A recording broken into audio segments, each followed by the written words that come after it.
Vamos orar, irmãos. Senhor, nós te damos graças por estarmos aqui mais uma vez e agora estaremos diante da Tua Palavra, que é viva, absoluta, verdadeira, inspirada. A Tua Palavra está acima de todas as coisas. Nenhum homem, nenhuma igreja, nenhum pastor, ninguém tem mais autoridade do que o Senhor. E quando a Tua Palavra é lida e pensada, a Tua voz se manifesta entre nós. Então abra os nossos olhos e os nossos ouvidos, envia a luz da Tua Palavra sobre o nosso coração, para que possamos, durante toda esta reunião, daqui a pouco na hora da ceia, possamos nos alegrar no Senhor, nos lembrando da Tua obra na nossa vida. Então o Espírito de Deus sopre nos corações nessa manhã, nas mentes dos meus irmãos, para que possamos sair daqui abençoados, fortalecidos, para a glória e honra do Senhor Jesus. Amém. Primeira Epístola de Paulo aos Coríntios, capítulo 1, versículo 18.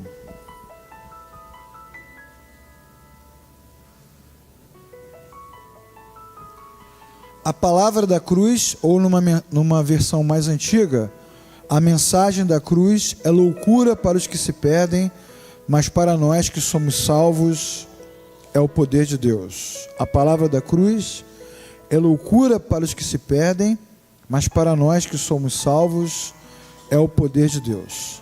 Então vamos pensar, irmãos, no que Paulo vai nos ensinar e vamos aplicar a nossa vida com muita tranquilidade, com muita clareza nessa manhã. O que o texto está nos ensinando?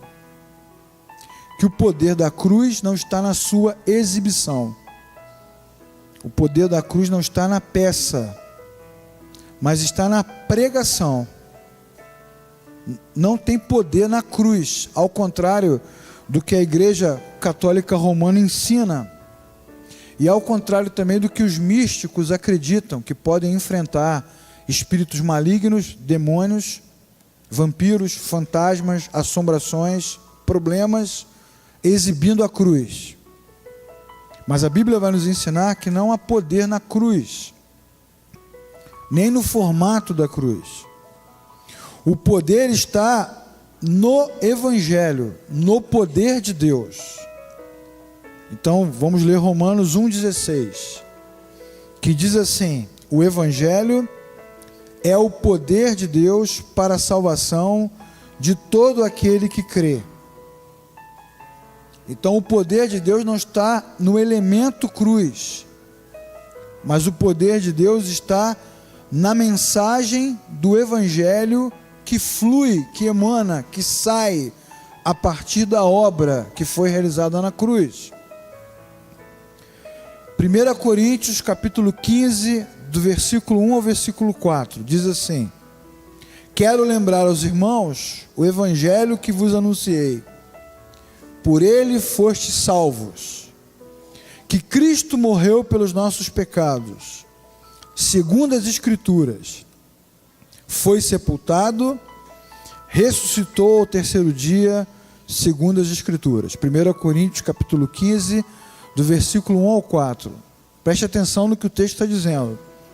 Quero lembrar aos irmãos o Evangelho que vos anunciei, pelo qual fostes salvos, que Cristo morreu pelos nossos pecados, segundo as Escrituras, e que foi sepultado e ressuscitou ao terceiro dia, segundo as Escrituras. No texto em que Paulo define o Evangelho, não há cruz. No texto em que Paulo define o Evangelho, não há cruz. Por que não há cruz? Porque a cruz não é essencial à nossa salvação. Não é a cruz que nos salva. O que salva o homem é o que Cristo realizou na cruz. Então a cruz foi o instrumento que Deus utilizou para que Cristo realizasse a sua obra. A cruz por si só não tem nenhum link com a redenção. Ela é o instrumento onde Cristo morreu. A redenção está linkada à obra. A cruz então foi o lugar, a ferramenta que Deus utilizou para que Cristo realizasse a sua obra, que era nos redimir. Portanto, a cruz era para Cristo e não para nós. Nós não tínhamos que estar lá. Cristo sim. Às vezes você ouve as pessoas falando, nós deveríamos estar lá no lugar de Jesus. De forma nenhuma. Até porque se estivéssemos seria inútil. Não haveria nenhum tipo de efeito. A cruz foi para Ele, para que Ele realizasse a sua obra, conforme nos ensinam as Escrituras. Levítico 17, versículo 11, que diz que o sangue faz expiação por causa da vida, e Hebreus 9, 22, que diz que sem derramamento de sangue não há remissão de pecados, não há perdão. E quando nós meditamos sobre isso, nós não queremos dizer com isso que a cruz é insignificante. Na verdade, o fato de Cristo ter morrido na cruz nos revela a intensidade da maldade, do pecado que há no coração do homem. Porque quando Cristo estava na cruz, o que aconteceu? Ele foi torturado, sua morte foi dolorosa, humilhante, ele sofreu zombaria, foi escarnecido, foi colocado num momento terrível. A cruz então revelou o que há de mais podre, sujo, perverso no coração do homem diante do Criador. O homem é pecador desde a sua natureza. Ao olhar para a cruz, para a cena da cruz nas Escrituras, nós precisamos entender o quanto isso é horrível. E devemos, dominados pela vergonha, ficar constrangidos diante de Deus ao perceber o que leva o homem a conduzir os seus próprios caminhos, a perversidade, a maldade e, sobretudo, o distanciamento de Deus. Então a cruz revela os nossos pecados e a nossa dor, o quanto estamos separados do Senhor, tanto no sentido de quem está pregado lá, como no sentido de quem está ao redor dela, zombando, debochando, criticando, falando mal, mentindo, agredindo, humilhando. A cruz revela o estado, a profundidade da escuridão que há no coração do homem. Mas a cruz não salva. O que salva o homem da morte eterna é a obra redentora que Cristo realizou na cruz. Então nós não pregamos a cruz, nós pregamos o Cristo da cruz. E pregamos a obra de Cristo na cruz. Por isso a cruz é um símbolo importante para os cristãos. Aqui no Brasil, durante muitos anos, nós não tivemos condição de usar a cruz, porque havia dificuldade com a Igreja Católica Romana. A Igreja Católica nos impedia, aos protestantes, de usar os símbolos. E é por isso que você não vê em muitas igrejas a cruz. Alguns irmãos também acham que não deveriam usar a cruz, porque a cruz aponta para outra religião. E Jesus não está na cruz. Mas não é por isso que a gente não usa. A gente não usa quase sempre porque se acostumou a não usar. Mas eu tenho maior vontade de colocar uma cruz gigante aqui atrás. Enorme. Tamanho desse prédio aqui. Para que a gente nunca se esqueça do que aconteceu lá. Não do que ela é, ou do que ela faz, mas do que aconteceu lá. Ela é só um instrumento. E quando nós falamos sobre a mensagem da cruz, ou a palavra da cruz, como Paulo escreve, nós estamos falando sobre pregar, anunciar, compartilhar o que aconteceu lá. Então a pergunta nessa manhã é: o que aconteceu na cruz? Primeiro, irmãos, a cruz revela a malignidade do homem. O homem é desesperadamente corrupto. Jeremias capítulo 17, versículo 9. O homem é desesperadamente corrupto, mas não consegue enxergar a sua própria corrupção. Por que ele não consegue enxergar a sua corrupção? Porque ele está cego. O coração do homem, o coração da criatura, rompeu com o Criador, então ele não consegue perceber o nível de corrupção em que ele se encontra. Está mergulhado em escuridão, mas não consegue perceber o tamanho dessa escuridão. Observem pelos nossos próprios comportamentos. Até mesmo sendo cristãos, quando fazemos mal uns aos outros, não conseguimos admitir. Tentamos sempre nos justificar. Tentamos sempre demonstrar que não era bem assim, que não são esses os sentidos das palavras, ou que não foi a nossa intenção. Mas se você fizer uma boa reflexão, você perceberá que em muitas situações, quando você magoou, ofendeu alguém, você perceberá que realmente não foi a sua intenção. Você não projetou aquilo, saiu lá de dentro, do seu interior, da sua natureza. O meu coração é assim. E quando eu digo coração, obviamente, não me refiro ao músculo, mas à minha mente. Sai da nossa boca, dos nossos lábios, coisas horríveis, que a gente até às vezes se assusta com o que disse, ou com o que pensou. E isso revela a malignidade do nosso coração. Quando o homem olha para a cruz, a mensagem da cruz é: você é perverso, você é pecador, o seu coração jorra maldade, a sua mente jorra maldade, jorra perversidade, você odeia o Criador, age na contramão do Criador. Portanto, o salário, o pagamento, a retribuição por esse sentimento é a morte. Você morrerá. A mensagem da cruz número 1 é essa: todo homem que não se reconciliar com o Criador morrerá. Morrerá a segunda morte.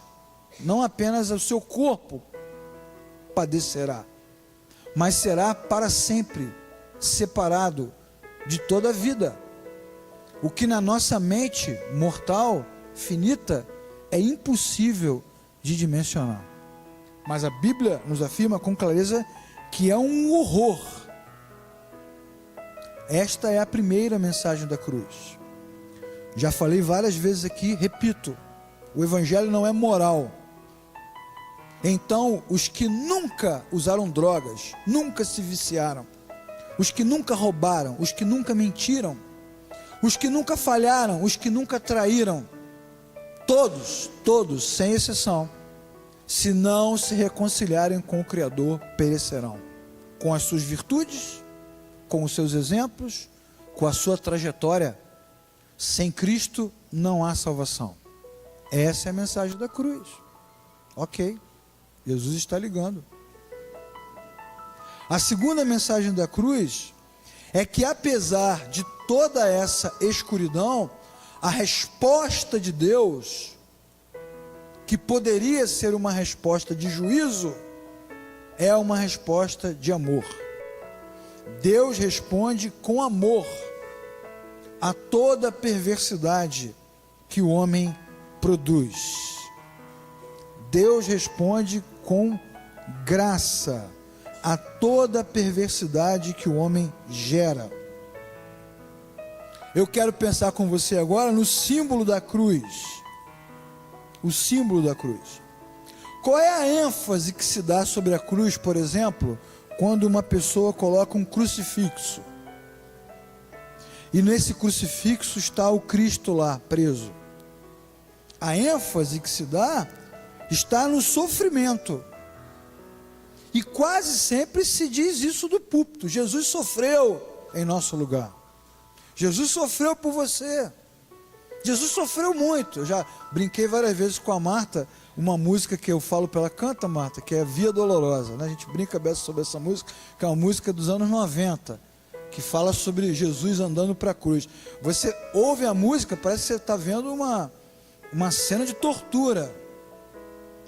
Quando você assiste o filme também do Mel Gibson, A Paixão de Cristo, você perceberá que a ênfase do diretor está na tortura. Você vê lá a guarda contando a quantidade de chibatadas que Jesus leva. E ele cai, ele chora, e ele transpira, e ele sofre. Então nós nos acostumamos, por causa da nossa influência católica romana, nós nos acostumamos a achar que a obra da cruz é sofrimento. E associamos a cruz ao sofrimento, e aí achamos também que nós precisamos sofrer para ter a aprovação de Deus. Como se sofrimento nos purgasse, nos limpasse, nos purificasse.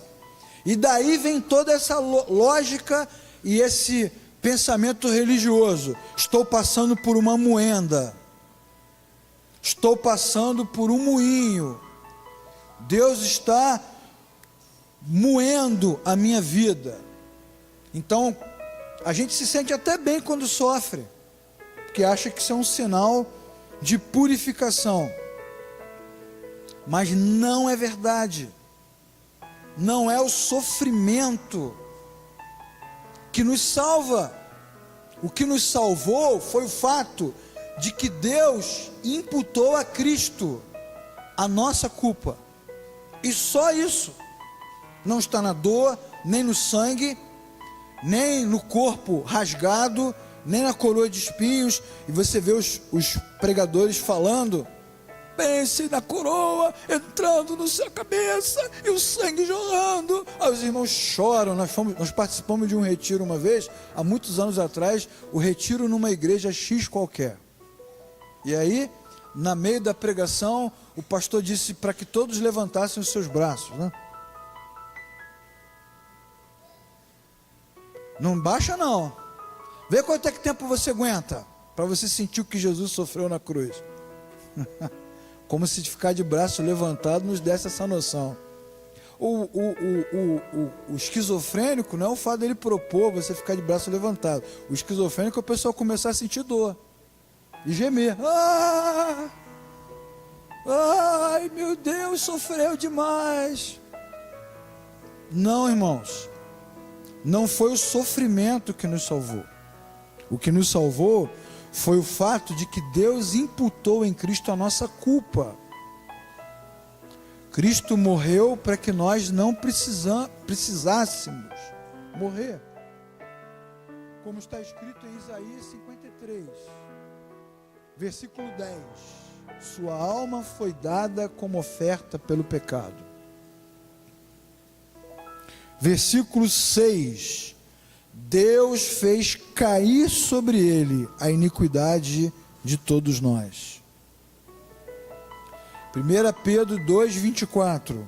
Carregou ele mesmo em seu corpo sobre o madeiro os nossos pecados. Quando Cristo, perfeito homem, sem pecado, amado do Pai, tomou o nosso lugar, o juízo de Deus caiu sobre ele com fúria. E esse juízo nos livrou. Esse juízo nos livrou. Porque o homem é perverso. O homem não entende o que Deus faz. Notem, depois que Jesus executou todo o seu trabalho, toda a sua obra, qual foi o fruto que ele ganhou? A morte. Mas não foi um projeto romano ou judeu, foi um projeto de Deus. Os judeus, romanos, todos eles foram apenas instrumentos que o Senhor utilizou para realizar a sua obra. Qual é a obra de Deus? Imputar, colocar sobre ele a nossa culpa. E só. Então ele precisava morrer. Porque o salário do pecado é a morte.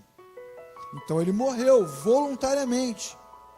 O sofrimento, ao contrário do que se imagina, é uma tentativa desesperada de fazer com que ele morra antes que a sua obra se complete, ou que desista, ou que aquilo o impeça de alguma maneira. Mas nada foi capaz de impedir que ele chegasse até lá. Quando Jesus ora no Getsêmani, Mateus 26, 39, Pai, se for possível, passe de mim este cálice. Ele não ora para ser liberto, para que se livre do sofrimento. Ele ora porque ele sabe que esse momento de juízo é um momento de grande agonia. E ele ora não porque ele está com medo, porque Jesus não é como nós. Nós temos medo porque não sabemos o que vai acontecer.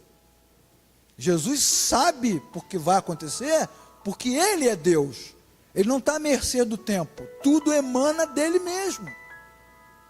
Então o medo de Jesus não é o nosso. Ele ora para nos ensinar, para que possamos olhar para aquela cena e perceber o tamanho da treta que a criatura arrumou com o Criador, e o tamanho do problema que isso gerou, e a agonia necessária para resolver. Então ele sofre, mas não é o sofrimento físico, é o sofrimento relacionado à ruptura entre a criatura e o Criador. Ele sofre o juízo, e é isso que trouxe agonia à sua alma. Isso que trouxe agonia. Jesus, inclusive, na cruz, cravado na cruz, Lucas capítulo 23, versículo 34, ele diz: Pai, perdoa-lhes, porque eles não sabem o que fazem. Ou seja, ninguém tinha noção do que estava acontecendo. Esta frase também não se refere à falta de compaixão. Ah, Pai, perdoa-lhes, porque eles são tão maus, e o Senhor é tão bom. Não, irmãos. Esta frase se refere à incapacidade que o homem tem de compreender o que Deus está fazendo. Eles não sabem o que estão fazendo.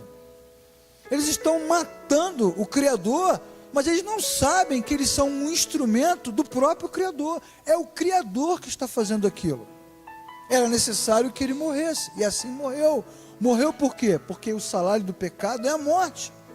E a morte de Jesus nos livrou da segunda morte.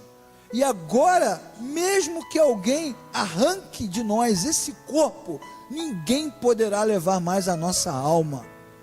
Mesmo que alguém arranque a nossa vida, ninguém poderá mais arrancar a nossa vida eterna. Nós estamos guardados, salvos, lavados e remidos no poder do sangue de Jesus. Esta é a obra que Cristo realizou na cruz. Então a segunda mensagem que a cruz transmite, é que Deus responde à malignidade com amor. A resposta de Deus é o amor, é a doação, é o entregar-se, é o padecer para que a criatura não padeça. É a resposta que Deus dá. Em terceiro lugar, a mensagem da cruz também passa por um aspecto importante. Qual é o aspecto, irmãos? Não podemos pregar outro evangelho. Não há cristianismo que não passe pela cruz. Nós, quase que são nós aqui, né? Nós estamos nos acostumando a falar de um evangelho que não passa pela cruz. Nós estamos falando de amor, de compaixão, de fraternidade, de cuidado com o próximo, de preocupação, de resolver a vida, problemas familiares. Isso não é o evangelho. Não é o evangelho. Não se preocupe, meu irmão, minha irmã, em ser politicamente correto, porque o cristianismo não é.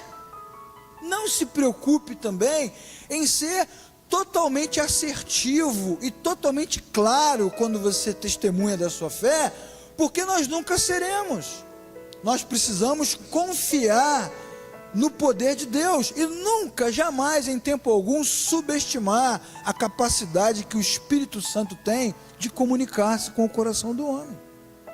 O nosso dever como cristãos é falar da mensagem da cruz. Qual é a mensagem da cruz? Primeiro, o homem é perverso e ele padecerá. Só poderá livrar-se desse padecer se tiver um encontro pessoal com Cristo Jesus. Se isso não acontecer, ele padecerá e o seu destino é o inferno. Não há outra mensagem. Quero lembrar aos irmãos o texto que está em 1 Coríntios, capítulo 1, versículo 17, que diz assim: não pregamos com sabedoria de palavra, para que não se anule a cruz de Cristo. Preste atenção no que ele diz.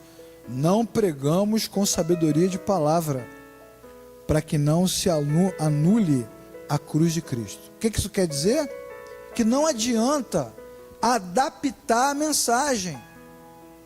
Não adianta mudar a maneira de dizer para mostrar que nós somos inteligentes, teólogos, filósofos, amantes das pessoas, carinhosos, cuidadosos, preocupados, não queremos ofender, magoar, interferir, não queremos apresentar a figura de um Deus que é juiz, queremos defender Deus, defender Jesus, defender o Evangelho. Deus não precisa de defesa. Coloque isso na sua cabeça. Deus não precisa da nossa ajuda. A Bíblia não precisa de defesa.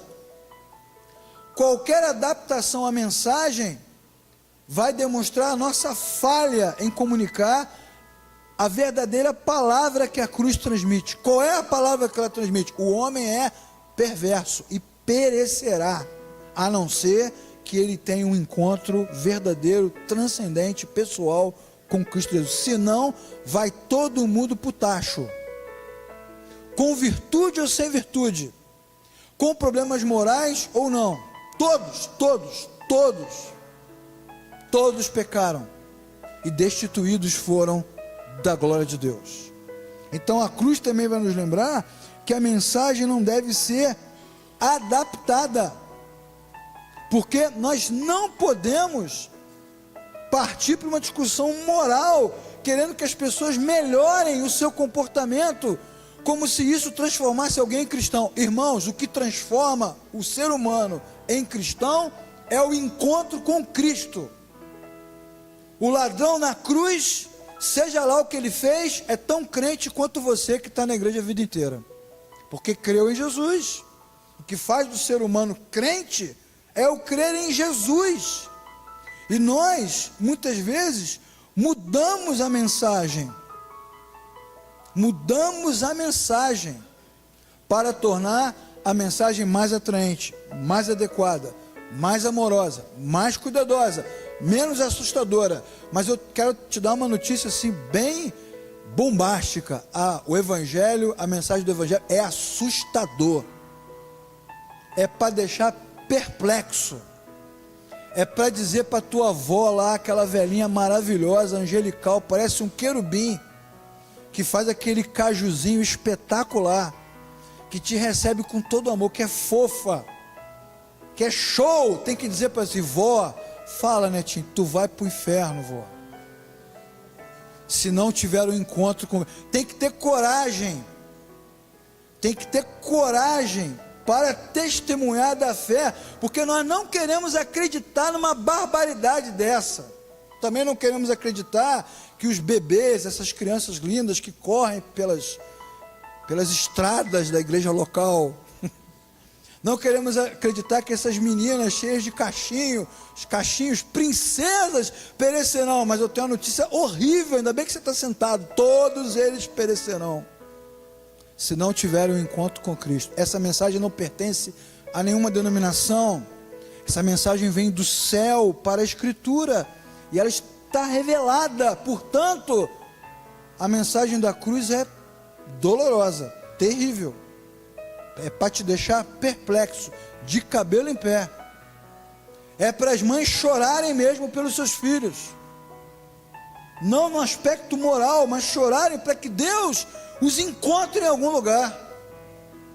É para chorar mesmo, de dor. Senhor, faça alguma coisa, tenha misericórdia. Entretanto, a mensagem é direcionada a cada um de forma particular. Nós não poderemos nos salvar uns aos outros, só poderemos encontrar a própria salvação.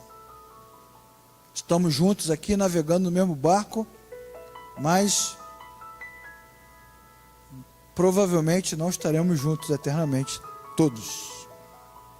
Ainda bem que não sabemos quem são, não é verdade? Nos vídeos do YouTube, sempre falo isso nas aulas, né? Que nos vídeos do YouTube, toda vez que tem arrebatamento, o pastor sempre fica, já repararam? Os irmãos têm uma raiva do pastor, um ódio embutido. Qualquer filme de arrebatamento, de Apocalipse, o pastor fica. O diretor do filme deve ser desviado, desigrejado, né? Pastor maldito, vai ficar para sofrer na mão do capeta. Eles devem pensar assim.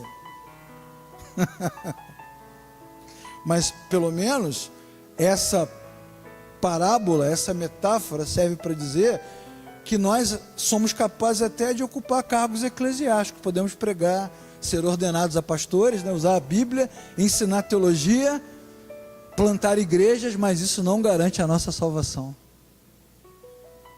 Eu vou te falar, hein? Depois de ralar a vida inteira no Evangelho e ir para o inferno, é muita derrota, irmãos. É dose.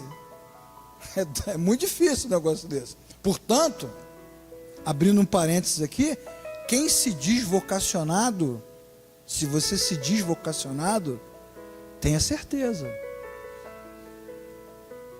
Se você acha que tem vocação, chamado pastoral, ministério, tenha certeza, para tu não embarcar nessa furada. Servir a Deus sem ter tido um encontro com Deus, isso é furada, meu irmão. Desculpa, mas é batalha perdida. Tenha certeza. Não embarque no ministério, no trabalho, com ideias intelectuais. Embarque apenas a ouvir a voz do Senhor. Porque o que importa no final desse negócio não é a quantidade de alunos que nós formamos. O que importa é ouvir o sonido da última trombeta, meu irmão. Eu não estou nem aí para a quantidade de teólogos que vai se formar no seminário. Eu quero saber o seguinte: quando a última trombeta tocar, eu quero ouvir o som. E quero ouvir Jesus chamar meu nome. Louvado seja o nome do Senhor.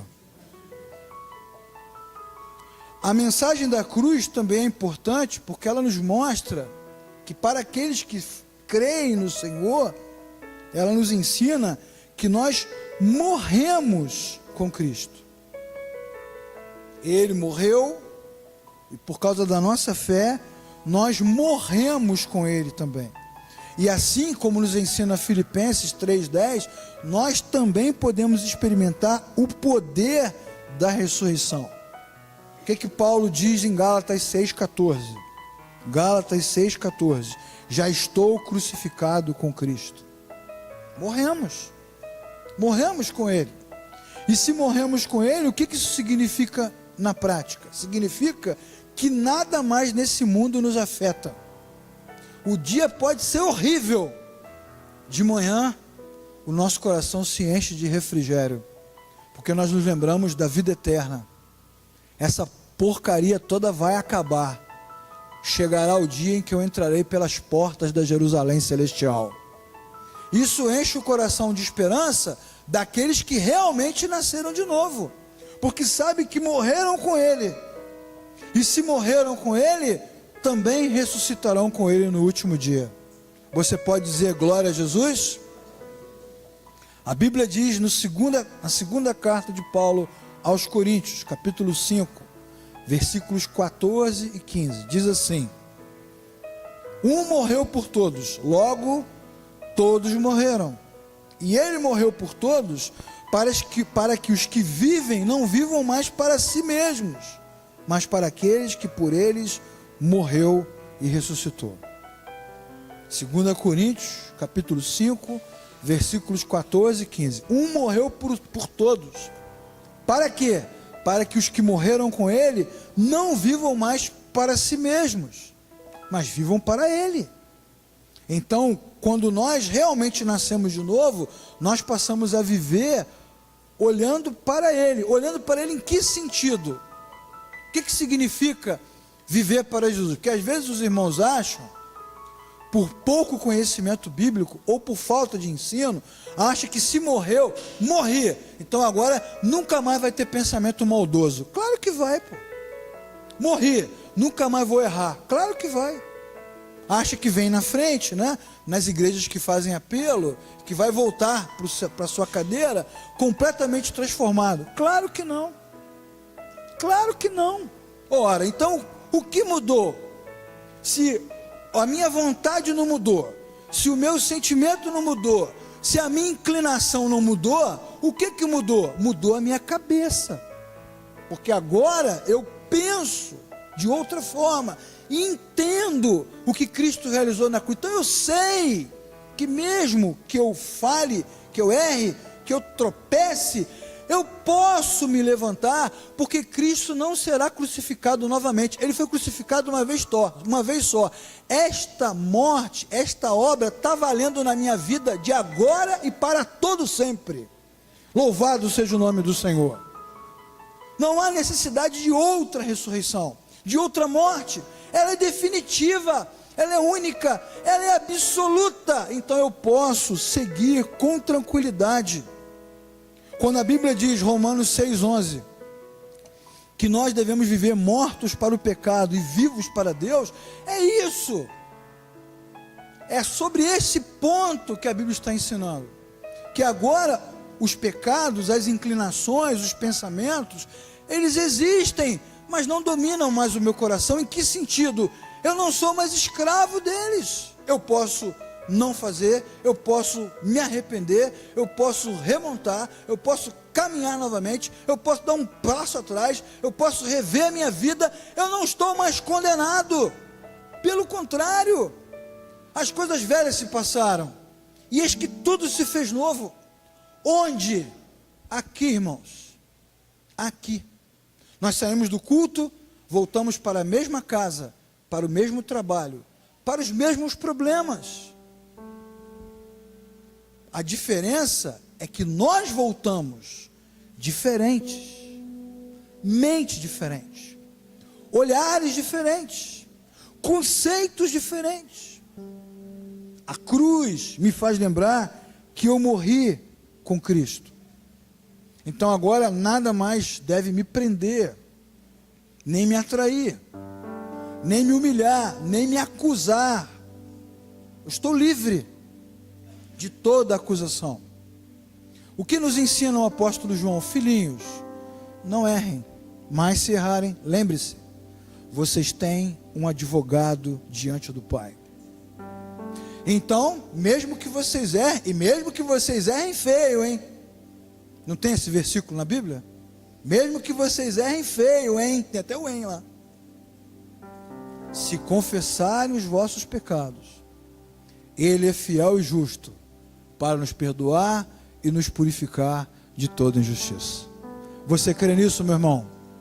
Mas essa fé só tem quem nasceu de novo. Esta reunião, irmãos, nesta manhã, a reunião da ceia, é a reunião para os que nasceram de novo. E os que nasceram de novo, nem sempre têm uma vida moral ilibada. Muitas vezes chegamos aqui trôpegos, problemáticos, confusos, em crise existencial. Mas foi para estes que Cristo veio. Não veio exigindo de nós mudança externa, veio oferecendo para nós o seu amor gratuito, gracioso. Olhem para a genealogia de Jesus. Vocês verão pessoas de caráter duvidoso, gente esquisita de todo tipo. Passa por Raabe, Ruth, Tamar, passa por homens estranhos, como Jacó, por exemplo. Não é a mudança externa que nos transforma, mas é a obra de Cristo na cruz que afeta o nosso interior. E por que nós amamos a Deus? Porque Ele vai nos dar alguma coisa nessa manhã? Porque Ele vai nos livrar do mal? Não, irmãos, a Bíblia diz, primeira epístola de João, capítulo 4, versículo 19, que nós o amamos porque Ele nos amou primeiro. Então nós não damos, nós recebemos. Nós não estamos dando nada, nós estamos recebendo. Estamos oferecendo nada para Deus. Temos nada para oferecer. Né? A gente fica nessa onda de culto religioso. Só estamos aqui para te oferecer. Nós não temos nada para oferecer. Por isso que a Bíblia diz que o louvor perfeito, o sacrifício de louvor perfeito, é o fruto dos lábios que confessam o seu nome. Não precisa dar nada. Abre a boca e diz que Jesus é o Senhor. Está dada a oferta. Ou como diz Isaías, venham e comprem sem dinheiro. Comprem. E bebam de graça da água da vida. Então nós não estamos dando nada para Deus, nós estamos recebendo. Recebendo o que? Em troca de toda a nossa maldade, nós recebemos o que de Deus? Amor, graça. A cruz era maldita para os presos, condenados. Para nós, irmãos, a cruz não tem nada de maldita. Foi lá que o nosso Salvador morreu. Bendito o dia daquela morte. Bendito o sangue derramado naquela cruz. Bendito o dia da ressurreição. Bendito o corpo glorificado. Bendita a palavra de Deus que revela a verdade do Senhor. Bendito domingo como esse aqui de manhã, em que a tumba se abriu e o nosso Salvador se levantou cheio de glória. Bendito o dia em que a trombeta vai soar. Seja lá o que for isso, a trombeta soará e nós viveremos para sempre com o Senhor Jesus. Essa é a mensagem da cruz. O que nós pregamos então? Dinheiro? Família? Casa? Não, irmãos, nós pregamos a vida eterna. Não ofereça para ninguém o que a Bíblia não oferece. Venha para a igreja, Jesus vai mudar a sua vida. Irmãos, não faça isso. Porque até os que têm a vida turbulenta, se tiverem um encontro com Cristo, serão salvos. E até os que têm a vida top, se não se encontrarem com Cristo, perecerão. Então qual é a nossa mensagem? Venha. Para quê? Para ouvir a palavra. Para quê? Para encontrar-se com Cristo. Para quê? Para ter a vida eterna. Jesus veio para que tivéssemos a vida eterna. Eu quero terminar lembrando do conceito da missa. Você já participou de missa? O que a missa faz? Ela sacrifica Jesus novamente, sempre. Sempre, sacrifício, sacrifício, penitência, penitência, penitência. Nós não somos o povo da penitência, nós somos o povo da redenção. Então nós não participamos da ceia com tristeza, nós participamos da ceia com alegria. Nós não mataremos Jesus nessa manhã, nós celebraremos a sua grande vitória. Não o crucificaremos mais, nós viveremos com Ele para todo sempre. E é isso que tem que mudar na nossa cabeça. Mesmo que você tenha feito coisas terríveis essa semana, hoje mesmo, comece o momento da ceia confessando, mas torne a confissão uma questão secundária, porque a questão primária aqui é celebrar a redenção, o que Cristo fez, e não a burrada que eu fiz. Isso não é o mais importante. Eu e você não somos o centro dessa cerimônia. O centro dessa manhã é Jesus. É Jesus. Nós não viemos aqui para falar de nós mesmos, nós viemos aqui para falar de Jesus, celebrar Jesus, abrir a boca e cantar sobre Jesus, nos alegrar sobre Jesus. E esta é a poderosa mensagem da cruz, que vai arrancando o homem da escuridão e colocando o homem de volta no caminho que leva para Deus. Vamos ficar de pé, irmãos? Ele quer que eu siga cada dia.